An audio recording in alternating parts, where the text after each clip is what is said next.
ಎಲ್ಲರಿಗೂ ನಮಸ್ಕಾರಗಳು. ನನ್ನ ಹೆಸರು ಎ ದೇವರಾಜು. ನಾನು ಬೆಂಗಳೂರಿನ ಕೆಂಗೇರಿಯಲ್ಲಿ ವಾಸವಾಗಿದ್ದೇನೆ. ಕಳೆದ 2 ವರ್ಷಗಳಿಂದ ನಾನು ಧ್ಯಾನವನ್ನು ಅಭ್ಯಾಸ ಮಾಡ್ತಾಯಿದ್ದೇನೆ. ಇಂದು ಆ ಧ್ಯಾನಕ್ಕೆ ಸಂಬಂಧಪಟ್ಟ ಬೇಸಿಕ್ ಇನ್ಫಾರ್ಮೇಷನ್ನ ಎಸ್ಪೆಷಲಿ ಧ್ಯಾನ ಕಲಿಯೋರಿಗೆ ಯೂಸ್ ಆಗುತ್ತೆ ಅಂದ್ಬಿಟ್ಟು ಈ ವಿಡಿಯೋನ ನಾನು ಮಾಡ್ತಾಯಿದ್ದೀನಿ.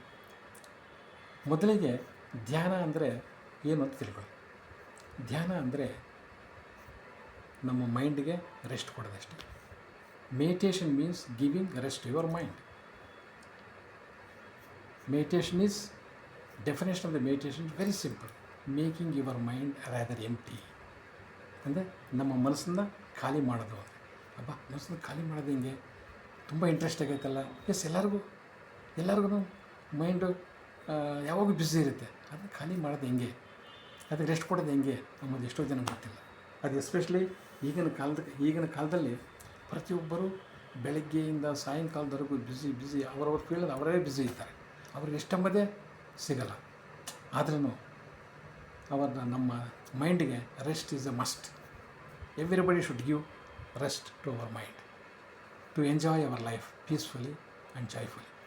ಸೊ ನಾವು ನಮ್ಮ ಮೈಂಡಿಗೆ ಏನಕ್ಕೆ ಫಸ್ಟ್ ಆಫ್ ಆಲ್ ರೆಸ್ಟ್ ಕೊಡಬೇಕು ಅಂತ ಹೇಳಿದ್ರೆ, ನಾನು ಹೇಳಿದಾಗೆ ಒಂದು ಅಧ್ಯಯನ ಪ್ರಕಾರ ಪ್ರತಿ ಮನುಷ್ಯನು ಒಂದು ದಿವಸಕ್ಕೆ ಬೆಳಗ್ಗೆಯಿಂದ ರಾತ್ರಿ ಸಮಯಕ್ಕೆ 60,000 to 65,000 ಯೋಚನೆಗಳು ಮಾಡ್ತಾನೇ ಇರ್ತಾನೆ. ಎಷ್ಟೋ 60,000 to 65,000 ಯೋಚನೆಗಳು.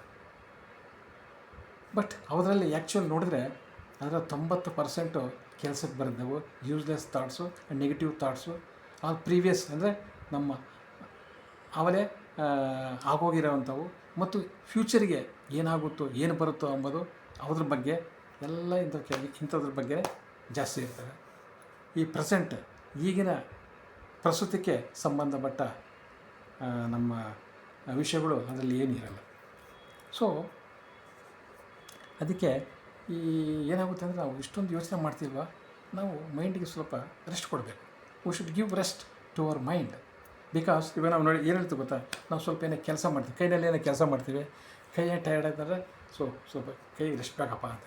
ಏನು ತುಂಬ ಹೊತ್ತು ನಡೆದಿವೆ ಅಂದ್ಕೊಳ್ಳಿ, ನಮ್ಮ ಕಾಲು ನೋಯ್ತಾವೆ, ಸ್ವಲ್ಪ ಕಾಲಿಗೆ ರೆಸ್ಟ್ ಕೊಡಬೇಕು ಅಂತೀವಿ. ಆ ಥರ ತುಂಬ ನಾವೇನು ಕಣ್ಣಿಗೆ ತುಂಬ ರೀಡಿಂಗ್ ಆಗಲಿ ಅಥವಾ ರೈಟಿಂಗ್ ಆಗಲಿ ಅಥವಾ ಟಿ ವಿ ನೋಡೋದು, ಮೊಬೈಲ್ ನೋಡ್ತಾ ಕಣ್ಣಲ್ಲಿ ಸ್ಟ್ರೈನ್ ಆಗುತ್ತೆ, ಲೆಟ್ ಮಿ ಟೇಕ್ ರೆಸ್ಟ್ ಅಂತ. ಬಟ್ ನಾವು ಯಾರು ನಮ್ಮ ಮೈಂಡ್ ಬಗ್ಗೆ ಯೋಚನೆ ಮಾಡೋದೇ ಇಲ್ಲ. ಕೆಲಸಕ್ಕೆ ಬರೆದವ್ರು ಯೋಚನೆ ಮಾಡ್ತಾನೆ ಇರ್ತೀವಿ, ಅದನ್ನು ಮೈಂಡಿಗೆ ರೆಸ್ಟ್ ಕೊಡೋದೇ ಇಲ್ಲ. ಅದಕ್ಕೆ everybody should give rest to our mind. Of course ನಾವು ರಾತ್ರಿ ಹೊತ್ತು ಸ್ವಲ್ಪ ಮಲಗ್ತೀವಿ, ಮೈಂಡಿಗೆ ರೆಸ್ಟ್ ಕೊಟ್ಟಂಗೆ ಆಗುತ್ತೆ. ಆದರೆ ಕೂಡ ವೆರಿ ಫ್ಯೂ ಅವರ್ಸ್ ಸ್ವಲ್ಪ ನಮ್ಮ ಕ್ವಾಲಿಟಿ ಸ್ಲೀಪ್ ಇರುತ್ತೆ, ಇನ್ನೆಲ್ಲ ಡಿಸ್ಟರ್ಬ್ ಸ್ಲೀಪ್ ಇರುತ್ತೆ. ಬೆಳಗ್ಗೆ ಎದ್ದ ತಕ್ಷಣ ಮತ್ತು ಆತಂಕದಿಂದ ಎದ್ದೇಳ್ತಾ ಇರ್ತೀವಿ, ಅಯ್ಯೋ ಏನಪ್ಪ ಇನ್ನೊಂದು ದಿವಸ ಬಂತಲ್ಲ, ಇವತ್ತೇನು ಮಾಡಬೇಕು, ಆ ಥರ ಅಂದರೆ ನಮ್ಮ ಮೈಂಡಿಗೆ ಪ್ರಾಪರ್ ರೆಸ್ಟ್ ಕೊಡ್ತಾ ಇಲ್ಲ. ಸೊ ಇವಾಗ ನಮ್ಮ ಮೈಂಡಿಗೆ ಒಂದು ಸರಿಯಾದ ರೆಸ್ಟ್, ಸರಿಯಾದ ಒಂದು ಪ್ರಶಾಂತತೆ ಬೇಕು ಅಂದರೆ ಅದಕ್ಕೆ ಒಂದೇ ಒಂದು ಮಾರ್ಗ, ಅದೇ ಧ್ಯಾನ ಮಾರ್ಗ. ಧ್ಯಾನ ಕೂಡ ಅಷ್ಟೇ.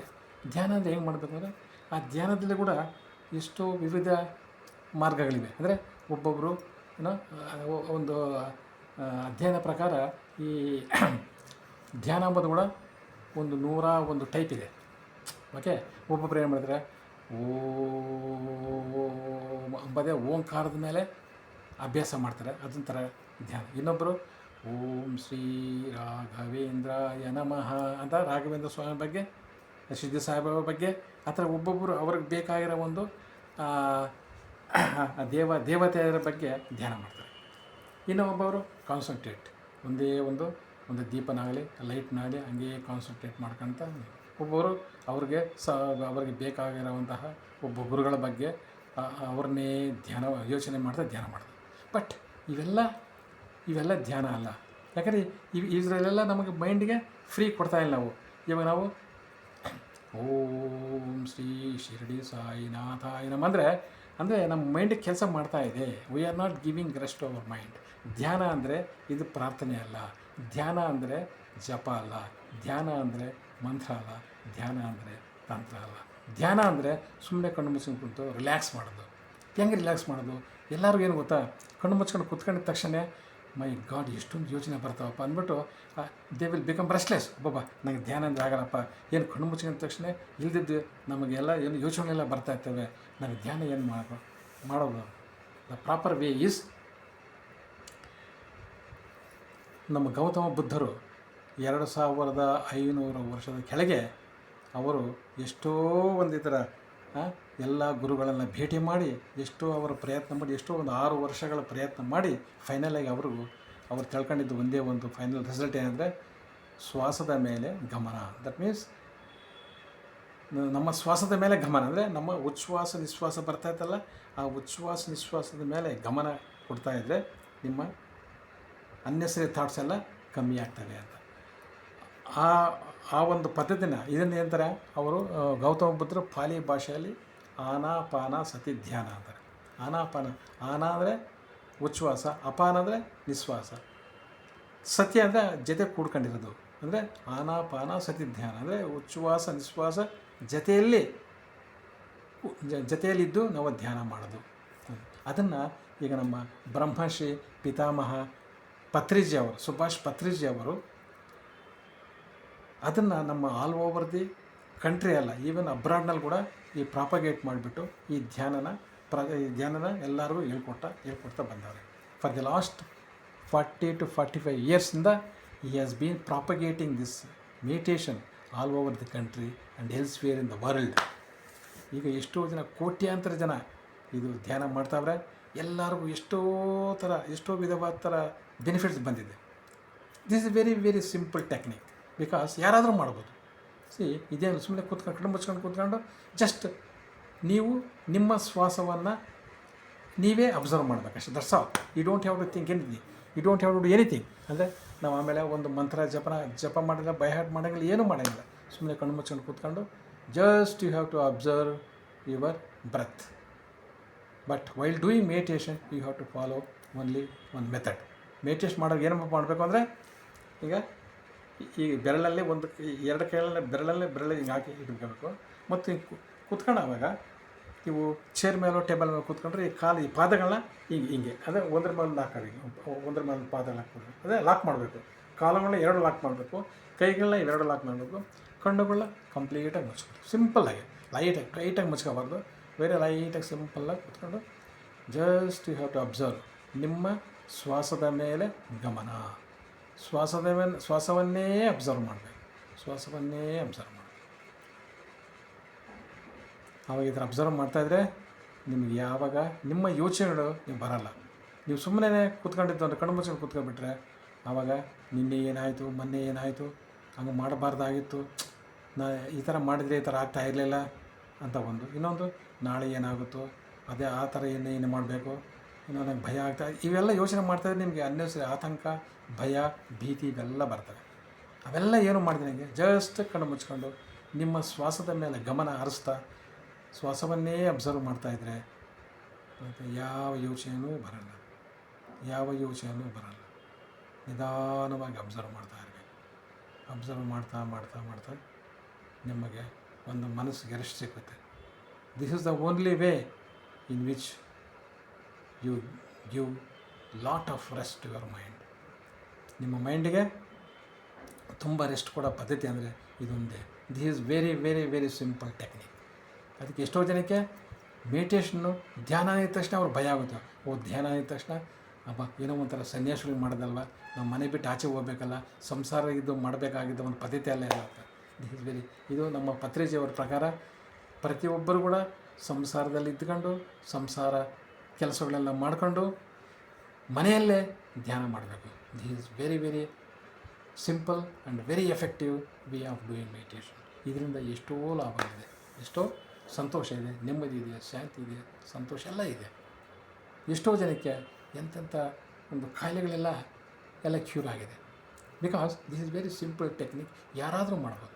ಚಿಕ್ಕ ಮಗುವಿಂದ ಹಿಡಿದು 90-95 ವರ್ಷ ಅಂದರೆ ನಾವು ಶ್ವಾಸ ನಮಗೆ ಇರೋವರೆಗೂ ನಾವು ಈ ಧ್ಯಾನ ಮಾಡ್ತಾನೇ ಇರಬೇಕು, ಏನು ತೊಂದರೆ ಇಲ್ಲ. ಇದಕ್ಕೋಸ್ಕರ ನೀವೇ ಯಾವ ಒಂದು ಗುರುಗಳ ಹತ್ರ ಹೋಗಿ ಒಂದು ದಿವಸ ಕಲ್ತಿದ್ದು ಅಂದರೆ ಅದು ನೀವು ಲೈಫ್ ಲಾಂಗು ಪ್ರಾಕ್ಟೀಸ್ ಮಾಡ್ತಾ ಇರ್ಬೋದು. ಬಟ್ ಏನಪ್ಪ ಅಂದರೆ ಈ ಧ್ಯಾನನ ಪ್ರತಿ ದಿವಸ ಮಾಡಬೇಕು. There should not be any discontinuity in between. You have to do continuously practice at least minimum ಬೆಳಗ್ಗೆ 1 ಅವರ್, ಸಾಯಂಕಾಲ 1 ಅವರ್ ಮಾಡಬೇಕು. ಅದು ಕೂಡ ಏನು ಗೊತ್ತಾ, ಡಿಪೆಂಡಿಂಗ್ ಅಪಾನ್ ಯುವರ್ ಏಜ್, ನಿಮ್ಮ ವಯಸ್ಸು. ಫಾರ್ ಎಕ್ಸಾಂಪಲ್ 20 ವರ್ಷದ ಒಂದು ಹುಡುಗ 20 ನಿಮಿಷ ಸಾಕು.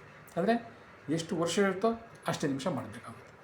ಈಗ ಫಾರ್ ಎಕ್ಸಾಂಪಲ್ 30 ವರ್ಷ 30 ನಿಮಿಷ, 50 ವರ್ಷ 50 ನಿಮಿಷ, 70 ವರ್ಷ 70 ನಿಮಿಷ.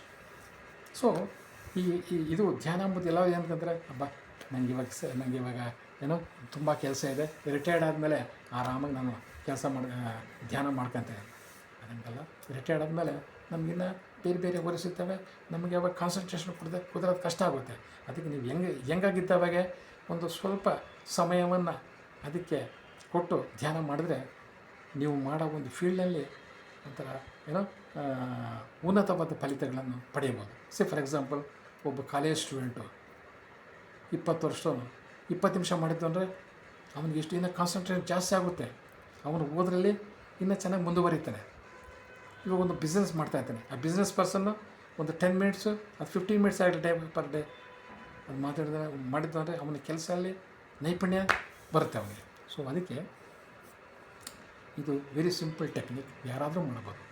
ಸೊ ಇಂಥ ಒಂದು ಸಿಂಪಲ್ ಆಗಿರೋವಂಥ ಧ್ಯಾನವನ್ನು ಪ್ರಸಾರ ಮಾಡಿರೋವಂಥ ನಮ್ಮ ಬ್ರಹ್ಮರ್ಷಿ ಪಿತಾಮಹ ಸುಭಾಷ್ ಪತ್ರಿಜಿ ಅವರಿಗೆ ನಾವೆಲ್ಲರೂ ಒಂದು ಶತಕೋಟಿ ವಂದನೆಗಳನ್ನು ತಿಳಿಸುತ್ತಾ ನಾನು ಈ ಚಿಕ್ಕ ವಿಡಿಯೋನ ಇವತ್ತು ನಾನು ನಿಲ್ಲಿಸ್ಬಿಡ್ತೇನೆ ಮತ್ತು ಬೇರೆ ವಿಡಿಯೋನ ಇನ್ನು ಹಿಂಗೆ ಕಂಟಿನ್ಯೂ ಮಾಡ್ತಾಯಿದ್ದೇನೆ.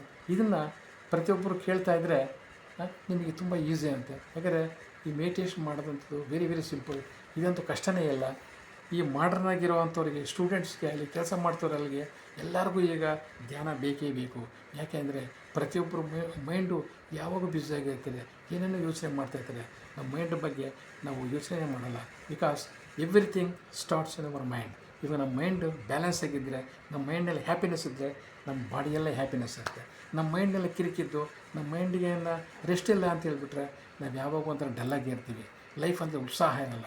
So let us make our life joyful, let us make our life happy by doing this meditation which is very simple. So next ವಿಡಿಯೋನಲ್ಲಿ ಈ ಮೆಡಿಟೇಷನ್ ಇಂದ ಏನೇನು ಬೆನಿಫಿಟ್ಸ್ ಇದೆ, ಯಾವಾಗ ಮಾಡಬೇಕು, ಯಾರು ಮಾಡಬೇಕು, ಎಲ್ಲಿ ಮಾಡಬೇಕು ಎಂಬುದನ್ನು ಡೀಟೇಲ್ಸ್ ನಿಧಾನವಾಗಿ ಹೇಳೋಣ. ಸದ್ಯಕ್ಕೆ ಇವತ್ತಿಗೆ ಈ ನನ್ನ ಟಾಪಿಕನ್ನು ಕ್ಲೋಸ್ ಮಾಡ್ತಾಯಿದ್ದೀನಿ. ತಮ್ಮೆಲ್ಲರಿಗೂ ಧನ್ಯವಾದಗಳು. Thank you.